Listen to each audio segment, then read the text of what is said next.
Aladdin and Abu escape and deliver the lamp to Jafar. But he tricks them and seals them into the cave. Fortunately, Abu cleverly stole the lamp from Jafar. In order to read the writing on the old lamp, Aladdin rubs it with his sleeve, and poof! A genie appears and declares that Aladdin is his new master. But first, he invites Aladdin into the lamp. Oh, I don't remember that part of the movie, but, hello, Genie Land!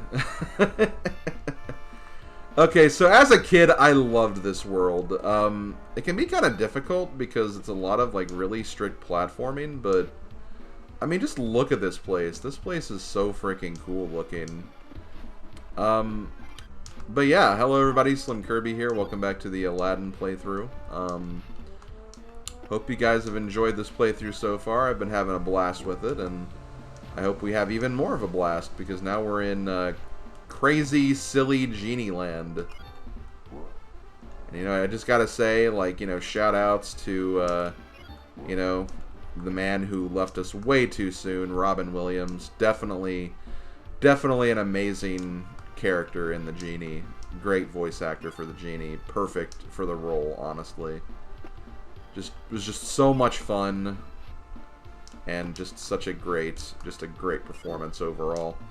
And no shade to the follow-up Genie, which was Dan Castellaneta, who obviously does Homer Simpson and other voices in The Simpsons. But you know, Robin Williams was the GOAT when it came to the Genie, easily. So this part right here is very, very scary and very dangerous. But one thing that is worth mentioning about this section, though, is that if you actually die here, and if you die a couple of times, it actually will make the course a lot easier. Like, instead of those balloons with the swingy things, I believe they can actually just give you, like, normal cloud platforms the whole way across. So it does make it easier if you do struggle on this section a lot, but I didn't need to worry about it too much. Once you know, like, the gimmicks and all the, like, you know, the platformy stuff and controls and everything, it's really not too bad. But yeah, that's the first level. And we're going to move on to the second level. But yeah, just this entire world is just perfect. There's just so much character, so much color, just so much, you know, magic and whimsy in this world. It's really, really freaking cool. And like these balloons, like you can swing on the balloons, but you can also just jump on the balloons too, which is nice. So you have, like, you know, you have options. You have options, and having options is never a bad thing, that's for sure. So we gotta swing on by. I'm surprised I actually didn't hit those spikes up there, but I'm not at all complaining either. Okay, I'm not sure about, like, how many, like, gems are in each part of this level or not. I don't think there's, like, a lot of scrolling in this, so, like, I mean, if we've missed one, we, like, clearly missed it just barely, because it would have been on screen otherwise, but we'll see. We'll find out by the end of the world if we missed something or not.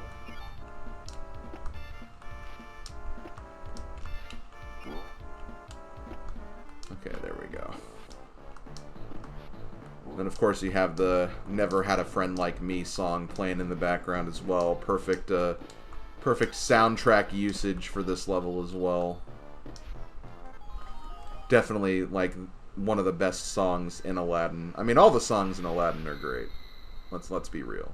But, you know, nothing beats, like, the first time seeing the Genie and Robin Williams' performance. Like, definitely the greatest magic of the movie, I think.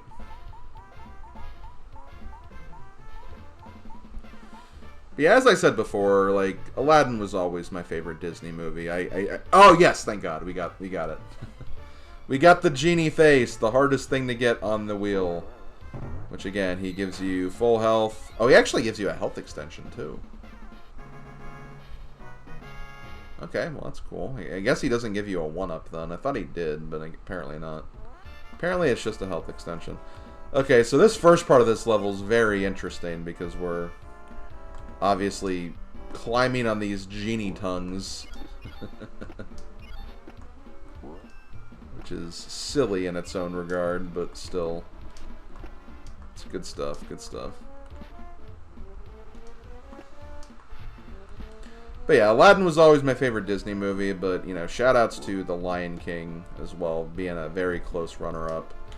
And in some cases, I feel like The Lion King, like, I've enjoyed that movie more as I've gotten older, now that I understand, like, you know, more things in life than when I did when it first came out and everything. But, you know, I've gone back and watched this movie, too, Aladdin, and I still enjoy it as well, so... You know, it's definitely between those two. For sure. And speaking of, you know, The Lion King, there is a Lion King SNES game, and, you know what, I might play that at some point. Like, it's a much harder game, and I didn't grow up with it. I actually, like, very recently learned how to beat the game pretty consistently. Not just due to Super 16, but also my friend Bowser Girl, who... you know, did grow up with the game, so, you know, thanks to those two means, I've actually gotten through that game a lot easier now. And I actually really enjoy that game, too. Like I said, it's harder, but, like, you know, I think it's a fair challenge, too. Like, I don't think it's, like, impossible by any means. It's just got some tricky segments to it, that's all. Now, we are actually getting pretty close to the end of this world. Not really a whole lot left to get through. I do need to get that, though. Bonk. Okay, so how do I get this again? Okay, so I have to, like, do this, grab that, and then swing back on over. You may not be able to, like, survive that if you don't have the rug, honestly. I really don't know. But, that's actually it. I think that's actually it for the Genie world. There's only 3 levels. Let's see if we got all the gems. I'm pretty sure I did. I wish I would have kept count of, like, how many are in each of the levels, but again, they're all pretty, like, along the path, so they're not really too hard to find. But yeah, that's going to do it for stage number 4. So, this has been SlimKirby. This has been Disney's Aladdin for the SNES, and I'll see you guys next time for stage 5, which I believe is actually, like... something you don't see in the movie, but I guess this world technically was that too, but I mean, at least in, like, this world's case, like, you have the Genie song, which, you know, kind of has the same magic and whimsy as this world did, but, you'll just have to see it to get where I'm coming from with this, so yeah, I'll just see you guys for that. Later, folks.